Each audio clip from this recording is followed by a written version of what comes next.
Hello po. Magandang hapon. Tuesday? Update po tayo. Ayan.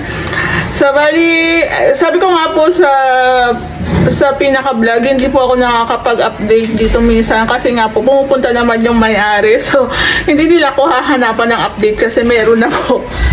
Ayan. So, kahapon, hindi po ako lumabas ng bahay. Ayan. Update tayo today. So, bali, meron po kaming inad na last week, may inad po kami ng mga marine woods. Medyo marami kaming nagamit gawa ng sa aming built-in cabinet tsaka sa aming storage. Ayan, medyo malalaki talaga yung mga gagamitin namin. Medyo maramihan talaga yung aming ikakat. So, doon po sa client ko sa phase 5, pahintay na lang po ng table saw. Ayan. Para isang gamitan na lang kami, tapos isa-transfer na lang po namin sa unit nyo. Ayan. Shoutout ko po kay Sir Joel Scott. Sir, pahintay na lang po.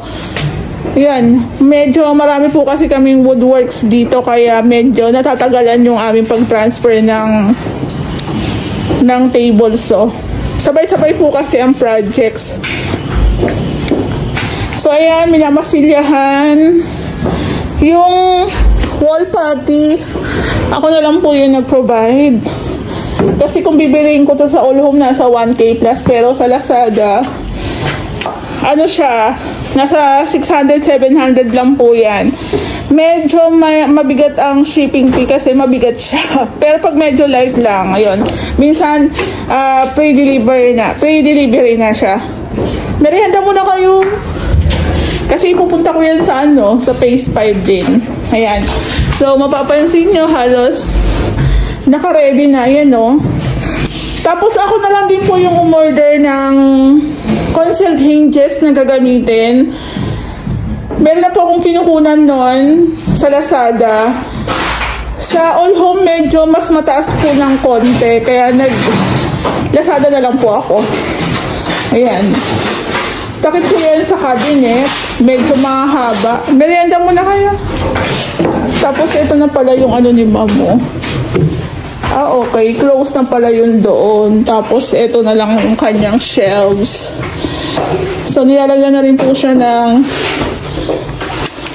ng masilya. Wall putty. Yung natin, yung hagdan, kulay black yan. Ito. Ang kulay ano? Black. Ano? Ito, lahat. Black mo na lang. Pero itong riser, hindi ko alam. Tatanungin ko na lang kay Ma'am kung anong kulay nito. Tapos wala na siyang baseboard. So, ito po yung sinasabi ko na medyo marami po yung woodworks namin dito. Sa cabinet pa lang, halos sagad-sagad po kami dito sa may, sa extension talaga. Kasi meron silang storage. Tapos, yung kitchen cabinet natin, up and down pa. Ayan, naka-ready na rin po yung ating mga takip. Ayan, andyan si Ray. Pasensya na medyo makalat kasi nga po, andito na yung mga gamit, materyales. Ayan, kasi sinusukatan po ni Ray. Ayan. Tapos, ito pa, meron pa si bar counter. Ayan. So, meron pa tayong ganito. Tapos, meron pa tayong storage din sa ilalim ng hagdan. Tapos, meron tayong shelves. Ayan, request ni Ma'am. Tapos, dito po, meron tayong TV console.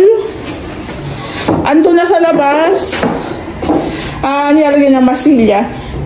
So, i-install na lang po namin yan. Tapos, dito po na part, isalagyan na lang din namin siya ng PVC. Ayan po. So, panghuli na namin gagawin dito is pag-i-install ng mga accessories, tapos retouching, tsaka general cleaning. Ayan. So, yung pan nila, Ma'am, medyo malaki. Papalitan daw nila yon. Actually, sa akin nga, kahit wag ng palitan kasi although andun nga, malaki siya, pero sila naman po yung titira dito. Diba? Sayang din po kasi kung tatanggalin pa. Pero kung gusto nilang palitan, wala naman din pong problema. Maganda nga po yan, talagang malakas ang hangin. Kasi yun nga, malit lang po kasi yung cove natin dito. Parang na-overpower po ng ating, etong ating accessories dito. Pero sabi ko nga, dahil bahay nila to at okay naman, okay na lang din. Pero kung papalitan, okay lang din po. Kaso syempre, ang disadvantage po kasi niyan, pag nagbutas tayo sa PVC, kailangan matakpan po yung binutas natin doon. Diba? So kung medyo maliit yung pinaka parang mangkok na yun, so magkakaroon ng conflict. Ilitaw po yung butas. Dapat nga po pagpapalitin namin dito, kaso syempre mas malapad po yung pinagbutasan po doon. So pagdating dito, matatakpan. Pero pag nilipat dun sa kabila, makikita naman po yung pinagbutasan. So bali pahintay-hintay na lang po doon sa mga gagawa namin ng cabinets. Kasi syempre, isa lang naman po yung aming gamit. Ayan, aming tool. After po na nilipat namin sa phase 5, tapos sa phase 6 na para tuloy-tuloy na rin.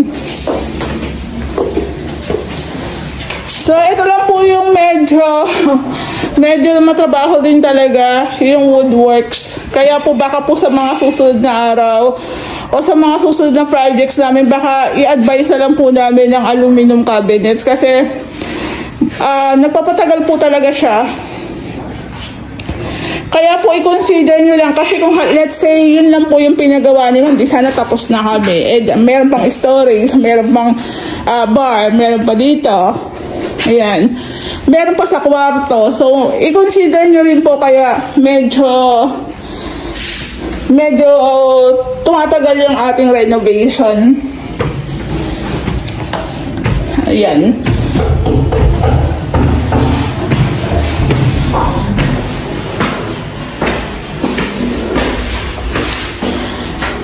So, according kay ma'am, yung ating pendant light ay adjust daw pababa. Adjust na lang namin ma'am pag medyo palapit ng matapos. Ayan, pwede naman pong i-adjust yan. May ina-adjust lang po dyan, pipihitin lang, tapos yun.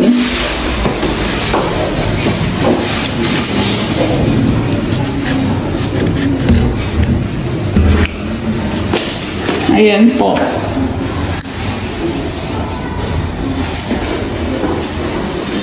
So, yung ating cabinet, halos nalinisan na.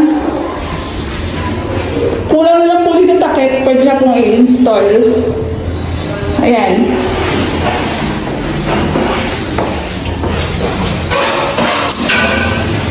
So, bali, yung ano nga po pala, yung pinaka-hamba. Yung pinaka-hamba nga po pala, same na lang po yung kulay niya sa kornisa. Kasi pag puti lang, parang walang hamba. Parang walang hamba, diba? So sabi ko, same na lang po dito sa may ano natin, sa pintura ng ating kornisa. Yun na lang din po yung pintura ng ating hamba. Ayan. Tapos dito, ayan. Ito po yung second room. Ayan, halos malinis na rin. Tapos, yung ating built-in cabinet, takip na lang ang kulay. Ang kulang, hinihintay na lang po namin yung mga concealed hinges. Tapos yung pinto natin, i-retouch din po natin yan ng white na lang. Mas okay white. Mas okay po ma'am white. Pero yun na naman yung instruction ni Ma'am Paingal. So, basta gusto ko rin ka talaga puti. Yan.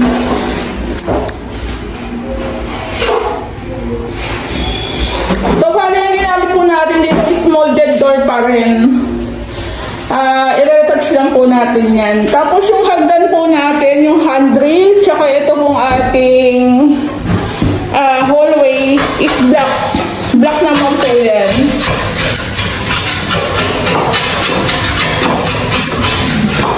So, dito talaga kami maraming woodworks talaga. Dito po kami talaga na natatagalan kasi maraming preparation po yung paggawa ng cabinet. Ikakat mo, i-assemble, mamasilyahan, tas pintura. Ayan po. Bali, pakita ko lang. Ito po. Doon po sa project ko sa phase 5, kailangan po talaga namin yung mismong lababo na tsaka kalan. Para pag gumawa po kami nito, masukatan po namin ng eksakto. Ayan, parang may hinabol pa nga to. Oh. Ayan, tapos ito yung ating mga cover, mga pinto ng cabinet. So, ito po yung sinasabi ko sa inyo na yung pinaka-sapin po ng ating cabinet is tiles na lang. Ayan.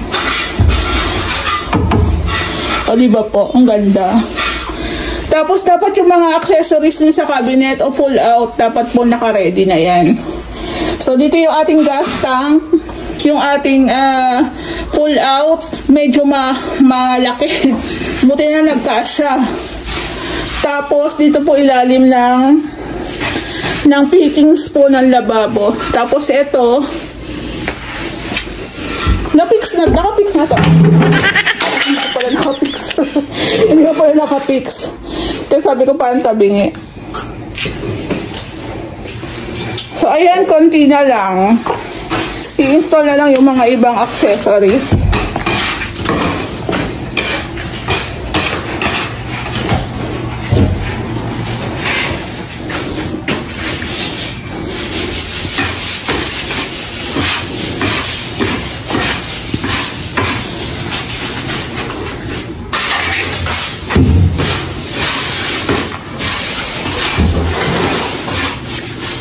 Hello po, update po tayo dito sa malapit na rin namin matapos na Angeli SF dito po sa Phase 3 Lumina. So bali, meron na lang kami mga iilan na gagawin, pero halos more on pintura na lang po talaga kami. Tapos yung cabinets po natin okay na. So dito sa bathroom natin, yung cornisa na lang po yung walang pintura. Yan.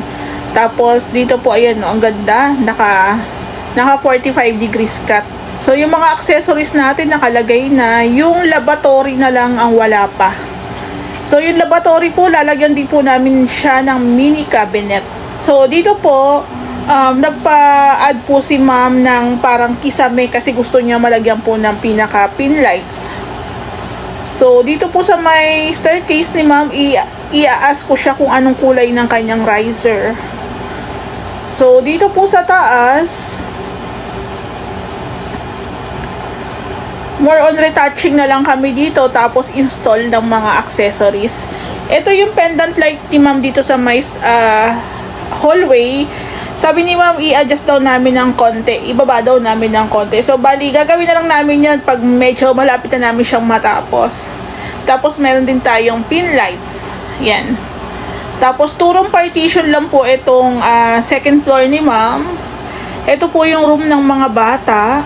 Yan. So, ito more on retouching na lang. Okay na rin to. Meron na rin po siyang pintura, semi-gloss. Then, naka-PVC ceiling panels din po siya. Ayan. Then, meron siyang 4 na pin lights. Meron ding kornisa na ang kulay niya po is beige. Bacon beige ng Davis. Ayan, ganda. Sa Unity, ma'am, ang pinaka-theme po ng color niya is white, brown, tsaka black. Ito po yung built-in cabinet ng 3 bata. Ayan. So, tagi-isa po sila dyan. Yan po yung peg ni ma'am dyan. Tapos, dito po sa my hallway. Ayan. Dito naman tayo sa second room. Ito po yung master bedroom. Ayan. Okay na rin po ito. Accessories na lang ang kulang. Actually, yung pin lights okay na. Na-install na ni Ray. Yung ano na lang, pinto na lang. Then, naka-PVC ceiling panels din po ito na plain. Yung pinto na lang po ang i-retouch natin dyan. Tapos meron din si ma'am built-in cabinet dito sa room nila. Ayan po. So kaya medyo matagal po yung tapos namin dito gawa ng meron po mga additional works. So yung woodworks po natin, syempre gagawin natin yan pagpatapos na po yung unit. Kasi doon lang po natin nakukuha yung mga tamang sukat. Doorknob na lang ang wala. Tapos pintura ng ating hallway. Tapos yung mga pag-i-install po ng mga outlets, yun na lang yung mga kulang. Tsaka po, meron din po tayo ditong anong tawag dito? Korean blinds na in-order lang po namin sa Lazada. Ayan, lalagyan po natin yan. Yung mga bintana dito ni ma'am sa second floor, tsaka po dun sa baba. So, malaking bagay din po talaga na meron tayong pa-hallway. So, kung magpapalagay po kayo ng something dito, kailangan sabihan nyo na agad si contractor para maabangan po natin, malagyan po natin ng reinforcement. Ayan. So, yung staircase ni ma'am, wala na po yung baseboard paint. So, plain na lang siya na pintura na white. Tapos, dito po sa may bathroom, magkakaroon din po tayo dyan ng fluted panels. So, the rest po ng mga pinto ng ating cabinets, nakat na. Ayan. So, napinturahan na rin. I-install na lang po ni Ray. Ayan po. Meron din po tayong storage dito sa kitchen. Ayan. Request po yan ni ma'am. So, medyo marami-rami talaga kaming woodworks dito sa unit ni ma'am. Kaya talagang napalaban talaga kami ng husto. Ayan. Siguro po sa mga susunod na projects po namin, kasi medyo marami po talaga nagpapagawa. Baka sa susunod, isasuggest na lang namin kay clients na mag aluminum cabinets na lang po sila. Medyo matrabaho din po kasi at the same time makalat po siya. Kung mapapansin nyo sa baba, hindi pa kami nagpipinish paint eh. Ayan. So, bali, ito pong lalagyan natin ng lababo is nakat na po natin yung tiles. Naglalagay na lang po si Ray ng mga support na kahoy. Tapos, may abang na rin po tayo para sa pin lights. Ayan po. So, bumagay din yung black na tiles ni sir. Ayan. Kasi, kung white pa din, tapos white yung cabinet. So, parang walang kontra. Yun, good decision, sir. Tapos, ito po sa living area o sa sala area is meron tayong cove ceiling, tsaka mini cove sa ating dining area. Ayan po. Ito pong pan nila dito is papalitan po daw nila yan ng mas maliit. Ayan po. Ang ganda. Biglang laki siya. Tapos yung TV console natin, i-install na rin po natin yan. Pinipinish lang po namin dito sa labas. Medyo hirap po kami kasi medyo yung area po na ginagalawan namin is limited lang. So hindi kami pwedeng gumawa dyan sa labas. So pagdating po dito sa front extension, yung ating metal spandrel, ayan. Ang kulang na lang po dyan yung ating ilaw. So, abangan nyo po pag pag-i-install na tayo ng mga accessories. Lights accessories. Ayan po. Yung tiles po natin dito is 60 by 60 po yan na marble white. Konti lang yung kanyang haspi. Ayan. So, kung pipili po kayo ng tiles, wag po yung masyadong madaming haspi or masyadong dark. Mas okay po yung medyo light lang. Tapos dito po sa kitchen, meron din tayong PVC panels. Ayan, naka-PVC panels tayo dito sa sa baba. Ayan po. So, medyo sobrang matrabaho talaga yung ating woodworks. Kaya talagang sa mga susunod talaga na projects namin, ipapaubayan na po namin sa pinaka-contact ko sa aluminum. Ayan. Medyo talagang kakain po talaga ng maraming oras. Kaya po dun sa mga naka-line up po sa amin or sa mga kliyente namin, humihingi po kami ng pasensya. O yun, pasensya po ulit. Yun naman po kasi ang tama, diba? Kasi syempre, isa lang po yung aming gamit, yung table sa namin. So, hindi po namin magawa. Although yung iba, gawa na po yung unit nila, kitchen cabinet lang ang kulang. So, waiting pa kami. Actually, patapos naman na po yung aming woodworks dito sa phase 3. Bali yung sa ano na lang po, mini cabinet po sa laboratory. Ayan. So, nagkasabay-sabay din po talaga yung aming projects gawa ng November, December. May mga na-delays na permits. Ayan. Na ngayon, January, February lang po siya na-release.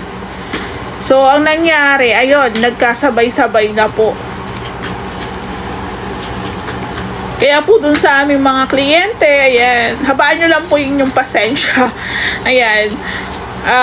Matatapos din yan. At sisiguraduhin po namin, pag natapos yan, is may ito-turn over namin siya ng maayos at pulido. Ayan po. So, bali, kung mapapansin nyo si Ray is, nililinisan niya na po itong ating sa lababo area kasi po i-install niya na yung ating lababo. Ayan po. So, gamit niya po dyan is thinner. Ayan, para malinis po talaga yung area na paglalagyan ng ating sink. Dual tab po ata yung kinamam. So, mapapansin nyo rin, yung baba na lang po o lower cabinet na lang po yung hindi pa namin natatapos. Pero actually, patapos na rin po siya. Mamasilyahan na lang yan, tsaka pipintorahan. Then, ito nga po pala, na-ready ko na rin po yung mga pintura na gagamitin, tsaka yung mga concealed hinges. Ayan. Once na okay na po yan, pag na-install na ni Ray, i-retouch na lang po namin siya. Ayan. So, bali, ito yung pahabol ni ma'am na maglagay daw kami ng drawer. Ayan, drawer. Sa baba po kasi, lower cabinet, medyo limited lang po talaga yung space kasi meron para sa lababo, meron para sa kalan. So, ito na nga po, na-install na ni Ray. Ayan, tinakpan niya muna yan para hindi po siya madumihan. Ayan, wag muna, pag bagong install po, wag muna pong gagalaw-galawin. Hayaan po muna natin yung silicone sealant dyan na yung curing process niya. Ayan, para hindi po pumangit yung pagkaka-cure ng ating silicone. Ayan po. Yung baba po dyan, naka-tiles po yan na mga 5 cm. Ang taas po. So, pagdating nga po pala sa cabinet, si Ray po talaga ang in-charge dyan. So, medyo, yun nga, dahil masyadong matrabaho, para hindi na rin mahihirapan si Ray, sasuggest ko na rin po talaga yung aluminum. Ayan. Pero kung halimbawa po talaga gusto talaga nung nagpapagawa is kahoy, ayun, wala po tayong magagawa. Pero kung halimbawa i-consider nila yung aluminum cabinets, mas pabor po sa amin. Lalo na po kasi sa amin, halos sabay-sabay po talaga yung nagpapagawa o ang dami pong nagpapagawa. Actually, meron po nga pong iba na wala lang kuryente, wala lang yung tubig, kaya hindi pa namin talaga siya maumpisahan o wala pa yung permit. Pero etong unit ni ma'am, sigurado ako pag natapos to, ang ganda. Ang ganda. Kasi ito yung parang kompleto na eh. May built-in cabinet sa kwarto, tapos meron pang sa ilalim ng hagdan, meron ding storage, meron din tayong storage sa kitchen. So, ito na talaga yung sobrang level up ng pinaka-renovation ng Ray House Makeover. Ayan. Ito po ang ating tiles dito sa bar is inayos po namin yan. Ayan. So, kung pwede nga lang madaliin, kaso syempre, by process po talaga ang gawa. Kaya, ayan. Hindi rin po talaga biro ang renovation. Pero sabi ko nga, mula nung nag-start kami, kukunin po namin yan as long as hindi po kami mamadaliin. Kasi syempre, marami rin po kaming workers na umaasa rin po sa amin. Kaya yun, patatapos din yan. Abangan natin. Malapit na yan. Magkakasunod-sunod na silang matapos lahat. O diba, ang ganda na. Maganda po talaga pagka ako'y matrabaho lang.